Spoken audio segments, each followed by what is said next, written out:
All right, welcome to another EFT Business Spotlight. And we just loved sharing people, practitioners from all over the world making really good use of EFT in a variety of different applications. And so we're very happy to join with Mikki Proffitt to have her share a little bit about what she does. So welcome, Mikki. Thank you. It's nice to be here. Hi, I like telling people just a little bit about our guests, and I'm just going to start off with Mikki because what a wonderful background you have and the work you're doing, so needed, so powerful. So Mikki has about 30 years of working in the drug and alcohol and rehabilitation field, everything from being a high school drug and substance abuse counselor, and what she does, and even things like a fitness trainer. So much of the work she's doing is about moving forward emotionally, physically in different ways. And really working with families that are struggling with children that are going through substance abuse, alcohol abuse, and so many different addictions. It's such a need, beyond just the people that are going through the addiction problems are the families that are suffering emotionally around them, and that you're providing this kind of emotional support with EFT is so powerful. And I'm looking forward to talking to you more about it today. Great. I can hardly wait to dive in. So Mikki, I want you to, I know that Craig told us like the highlights of your bio and your resume, but I know that you are filled with passion for helping families. So tell me how that came about in your journey to finding and then to find EFT.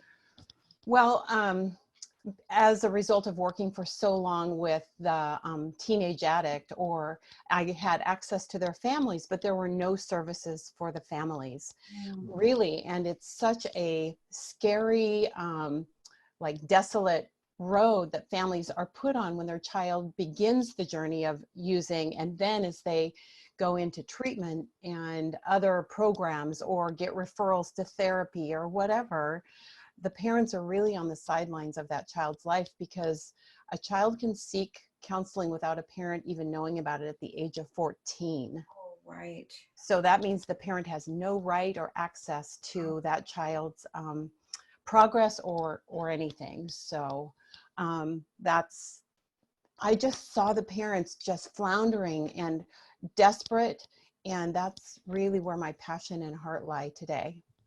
Yeah, because I've seen happen in families where there's been like a intervention is that the kids are like swept away, and then they're told by well-meaning practitioners or professionals in that field, we need to separate your child from all the family system and get them in this bubble.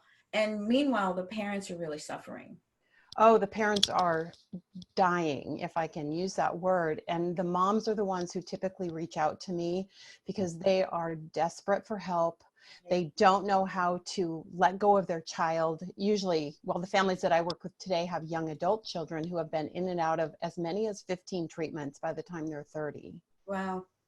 And so it's the same behavior expecting different results. So my role is what I call the family vention. And so I go into the home of the family and spend a day or two, and then working with them for months beyond that to begin to create and allow their child to have the space of recovery or not, because every last ditch effort has been made by the time they get to me. Right.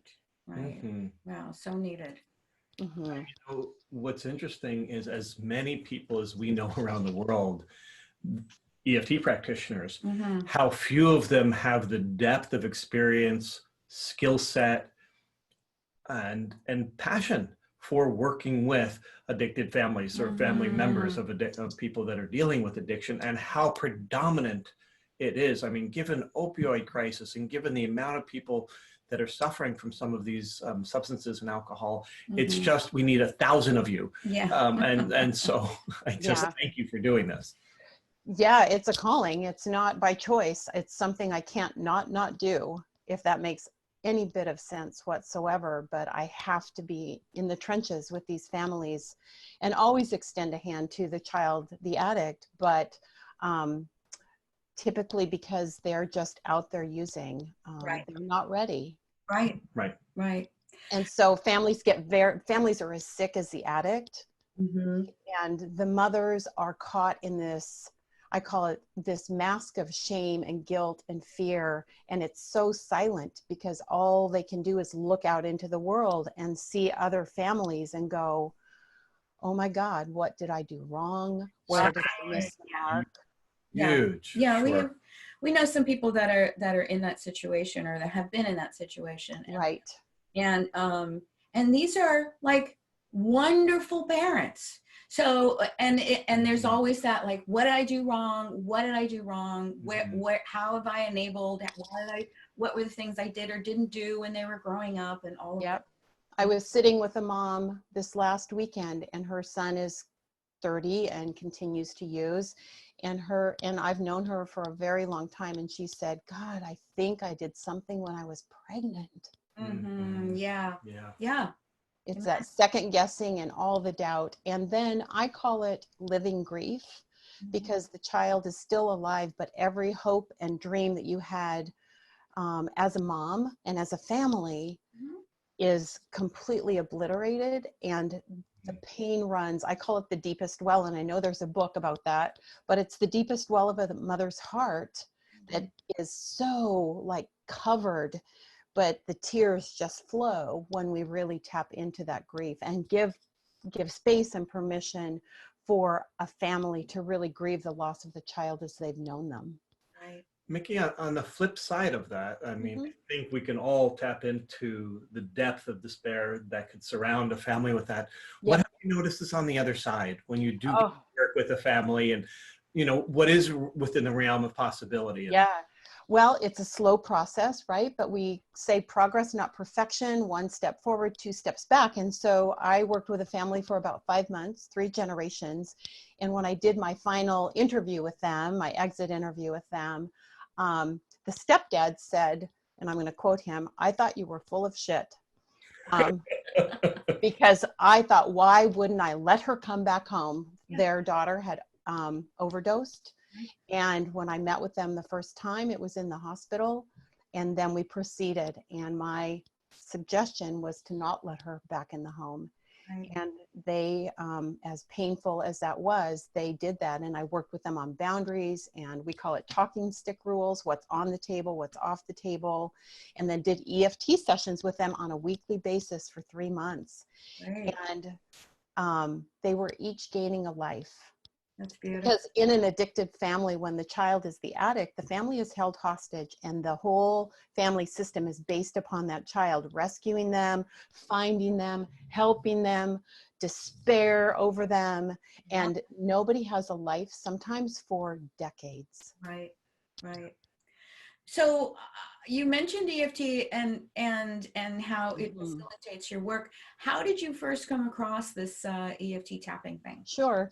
Well, I was working with a woman who had a food addiction on a personal training level, and she had tremendous childhood trauma. So the only avenue I knew was through fitness. So I found a book called Overcoming Trauma Through Yoga, and I thought, jackpot. So I got the book and started reading it, and it was so amazing because I had no training in trauma whatsoever. And then the Tapping Solution Summit was about to occur, so I signed up, and I didn't know you guys at the time, but there were Craig and Alina, and you guys were doing one of the teachings on trauma, and that one thing led to another, and I knew that I had to learn this tool in order to be integrous in my work and in my own healing journey of childhood trauma and family of origin addiction. And so it really took me, it's been 4 years now, 5 years, something like that. It's been quite a journey. Is that all? I feel like you've been doing this forever. You just seem, just very, you're good, you're skillful, you're confident. And it might've been like dive into the deep end, probably. I don't know. It has been quite a journey. Yeah, I mean, population that you're helping. Yeah. But so when I go into the homes of families, right, they're in crisis. They don't know who the heck I am. And I'm coming in to work with generations of longstanding family systems. And so we learn orienting tapping right out of the chute. If any emotions get, go off the rails, we just agree that we're coming back in and we're going to ground, root, I call it root and ground, and we use tapping and breath work. Right. And then, and every time, if it has to be every 5 minutes, it's every 5 minutes, but safety is key. And that is the greatest tool I've found to bring people back into their bodies and into the present moment. Right. You mentioned going into people's homes. Do you just only do in-person work, or do you also work online for people that may go, oh, I so need this, but I live in another country or another part of the United States? Or yeah, it's either or. For sure. I love to travel. So anytime I get an opportunity to go and literally sit in their home, I can learn so much about the family in person, of course. But yes, Zoom is, especially in this day and age right now, Zoom is a possibility. And yeah, so every family is unique. Their situation is unique. Maybe a family member couldn't join in person, but they could join by Zoom. And so I adapt to whatever the need is to the family. And where are you based? I live in Oregon. Okay, great. Wonderful. Yeah. If people want to get a hold of you, how can they reach you? They can reach me on my website, which will be posted here at the end of this, and my email, and I offer free consultations, and that's including EFT practitioners who might find themselves in a position of this that needs some information or to brainstorm or resources, how to tap into those. So I'm happy to do consultations for EFT practitioners as well. Perfect, because there are other practitioners that may not specialize in this really unique arena. So that's great. Yes, and it's Mikki? Say that again. Yeah, I just want to say thank you. Oh gosh, thank you for having me and just providing the platform to address this very, very much needed topic.